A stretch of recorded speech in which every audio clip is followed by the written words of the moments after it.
Sur les 160 patients qui arrivent chaque jour ici aux urgences, c'est la gestion des personnes âgées qui pose problème. Avec des pathologies cardiaques ou respiratoires, la population d'Antibes vieillit, les médecins de famille sont en vacances, alors ces malades sont venus dans ce service. Mais le problème, c'est qu'ils y restent bloqués. Actuellement, les 12 lits sont occupés. 9 lits sur 12 sont occupés par des patients gériatriques, dont 2 patients qui sont là depuis 4 jours. Pour l'instant, on attend des lits en médecine pour pouvoir les placer. Ce sont des patients qui doivent être hospitalisés. Les lits des urgences forment en fait un service garage, donc plus aucune place ailleurs en médecine ou en gériatrie. Cette attente forcée augmente le stress des patients, des familles et surtout du personnel. 2 fois plus de travail, au final, une nette frustration. Les soignants aimeraient faire plus, qu'ils ne peuvent pas le faire. Et au niveau des patients, ils aimeraient passer plus vite. Et malheureusement, on ne peut pas toujours ni les hospitaliser plus rapidement. Il y a donc une carence pour hospitaliser les personnes âgées à Antibes. La direction en est consciente. Elle essaie de trouver des solutions au jour le jour et annonce une mesure de création de lits qui devrait être effective cet automne.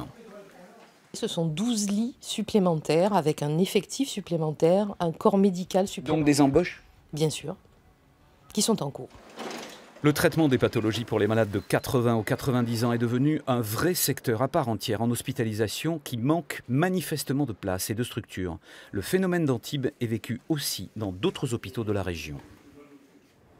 Et pour aller plus loin sur le sujet, on accueille Michel Fuentes. Bonjour, vous êtes secrétaire départemental du syndicat Force ouvrière sur les questions de santé dans les Alpes-Maritimes. Et vous avez envoyé hier un appel d'urgence au service de l'État. Pour quelle raison ? Tout simplement parce qu'en période d'été, il est très difficile, comme ça a été dit, de s'occuper correctement de nos patients et que ce soit le tourisme de nos citoyens. Et qu'aujourd'hui, si dans les hôpitaux, il y a une conscience professionnelle du personnel, ce qui fait qu'on a actuellement un personnel qui est dévoué, mais qui est quand même à bout de souffle parce que vous avez des pointes d'activité dans les urgences où il y a un manque de personnel, aussi bien aux urgences, d'infirmières, d'aides-soignantes, même de personnel administratif, qui a des conséquences dans tous les services et que les patients sont en attente dans des box et c'est inhumain, quoi.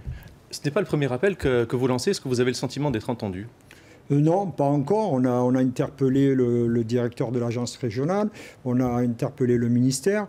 Il y a vraiment l'hôpital actuellement est à bout de souffle. Le personnel, vous savez, on demande au personnel, comme dans les berlingots, de faire 3 dans 1, c'est de venir travailler, de doubler, de ne pas être payé, puisqu'on ne paye même plus les heures supplémentaires, on n'a même plus de budget pour payer les heures supplémentaires. Et en plus de ça, parfois de supprimer aussi leur repos. Les conditions de travail sont de plus en plus difficiles et c'est ce qu'on dénonce. On est plus attractif. Aux urgences, au CHU de Nice, il manque une dizaine d'infirmières et autant d'aides-soignantes. La ministre de la Santé, Agnès Buzyn, a expliqué début juillet que tout était monitoré, c'est-à-dire en gros que tout était réglé pour la saison. Est-ce qu'elle a sous-estimé le dispositif ?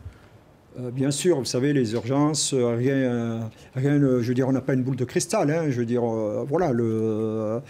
Il faut savoir aussi, moi, je me permets de répondre à la ministre de la Santé, qu'aujourd'hui, il y a plus d'accidents de travail dans les hôpitaux que dans le bâtiment. C'est bien un signe du malaise, du manque de personnel et de moyens. Cette politique, alors, elle est nationale, elle est dans tous les établissements. Dans notre département en particulier et en général dans notre ville à Nice, où il y a un grand CHU, voilà, où on manque de personnel. La ministre de la Santé, encore elle, dévoilera mi-septembre sa grande réforme du système de santé. Elle promet qu'aucun hôpital de proximité ne sera fermé. Est-ce que vous y croyez ? Non, puisqu'on le voit actuellement dans le département des Alpes-Maritimes, ou avec le regroupement hospitalier, où il y a entre plusieurs établissements des suppressions de postes. Voilà, non, j'y crois pas du tout.